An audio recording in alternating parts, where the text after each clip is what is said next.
Iain, let's start with behind the bench directly here. Do you think Willie will land on his feet somewhere else? His resume is long. He's been in this game a long time. He's still a respected guy. Do you think he lands on his feet? And what are the characteristics do you think that the next coach of the Canucks needs to have? Well, first of all, I definitely think Willie's going to land on his feet. I think there were a lot of people around the league this year who looked at the Vancouver Canucks roster, looked at where they were in their rebuild or non-rebuild or whatever this transition has been, and especially in the first 60 games, thought that Willie Desjardins was doing a pretty good job. Whether that means he lands on his feet in the NHL or he goes back to the American Hockey League, he's going to have a job somewhere. He's got a large body of work as a teacher, an instructor. So I think Willie is going to be fine. The traits that the Canucks will be looking for in their next head coach, I know it sounds a little bit hypocritical because they've just fired Willie, but they're going to look for a guy who's going to continue the player development that is underway here. The Canucks, Trevor Linden said, I don't know if you played the clip, but he said he actually feels more hopeful now than he has in the last couple of years, and that's because he feels the team has a future.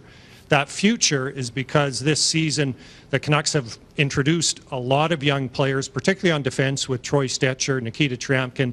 They've got young players up front. They've got a lot of prospects. Now, not a lot of grade A prospects, but certainly far more depth in their talent pool than what they had a year ago. And they're going to look for a coach who can develop that, obviously try to win games, but I think the key thing here is patience. I think Willie Desjardins struggled at times because he felt he had to win to keep his job, and that's the way he coached. The message from Jim Benning and Trevor Linden today is, yes, obviously they want the team to be as competitive as possible, but they want the next coach to be aware of where this team is in its development cycle, and that development of young players has to be a priority.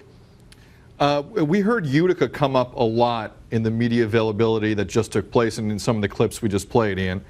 Travis Green is a name that came up very quickly when this broke earlier today. I was going to ask you whether or not they're going in that direction. It's tough for anyone to tell. It's not fair to you. But tell us what you know of Travis in this role. Do you think he's close to being ready to be an NHL head coach? And considering the Utica influence that's now creeping more and more into the roster, is he a guy that makes more and more sense the more you look at him? I think Travis is a guy who makes a lot of sense to be the Vancouver Canucks' next coach. You mentioned the job he's done in Utica. It has been very good. The team was in disarray at the start of this year. They're now, they've played well down the stretch, fighting for a playoff spot.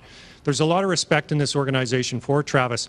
Also, I think there's an appreciation that Travis Green has been very loyal to the Canucks. There's a couple of times he could have left, not for a head coaching job in the NHL, but certainly for assistant positions. He wanted to remain a head coach in the AHL because he wants to be a head coach in the NHL as well. I think with the youth of this team, a guy who has almost entirely his coaching experience dealing with young players because he was with the Portland Winterhawks before the Utica Comets, I think Travis makes a lot of sense. I also think the Canucks, they're in a new phase now. I mean, this development that's been ongoing really started in a very small way the day that Jim Benning traded Ryan Kessler before he'd ever had a game with the Canucks. Benning did as a GM. They got a couple of 20-something players and a first-round draft pick. The team has been trending this way for a while, and that development has now accelerated, and this next phase is really, I think the expectations for success on the ice have been dramatically lowered, and the priority really is on development. So in a way, it's a difficult situation for Travis Green to come into. On the other hand, the main objectives will be just to get the players better, get the team a little better, a little more competitive. So he will have time on his side. It's not like whoever comes into this job is going to be expected to do marvelous things next year. Whether it's Travis or somebody else, they're going to have at least a couple of years here before they're really going to be judged.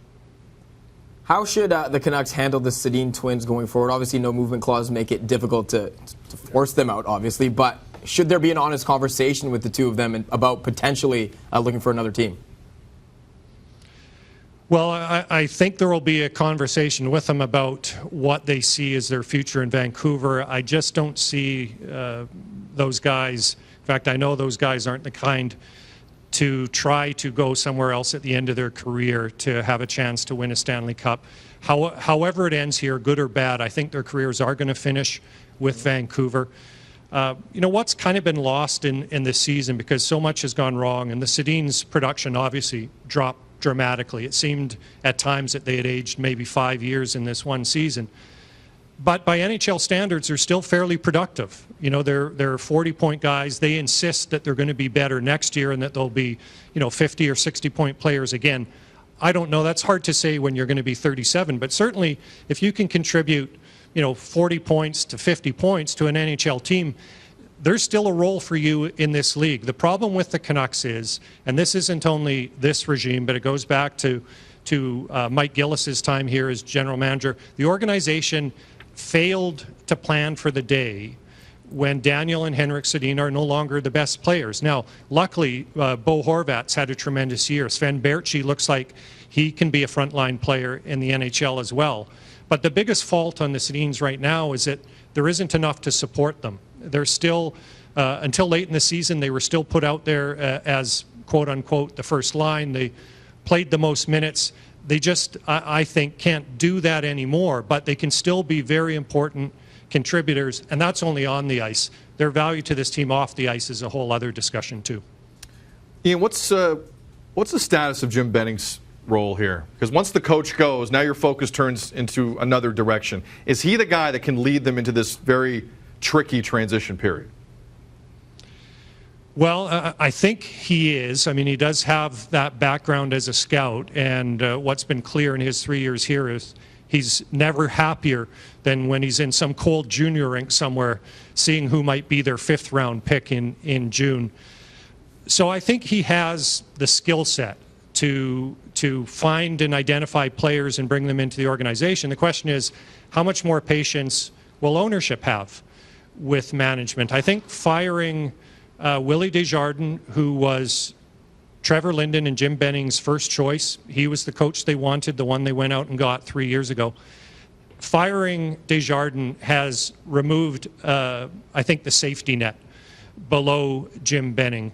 I think he's going to be given at least another season to see how this transition, how this rebuild evolves, and whether the team, in fact, is going to start to look any better or not. But certainly, you know, for any GM, one of the last big get-out-of-jail cards he can play is to fire the coach. And Benning and Linden did that today. They also took responsibility, saying this is on them. This isn't only on Willie Desjardins, but certainly now they're a little more exposed than they were a week ago.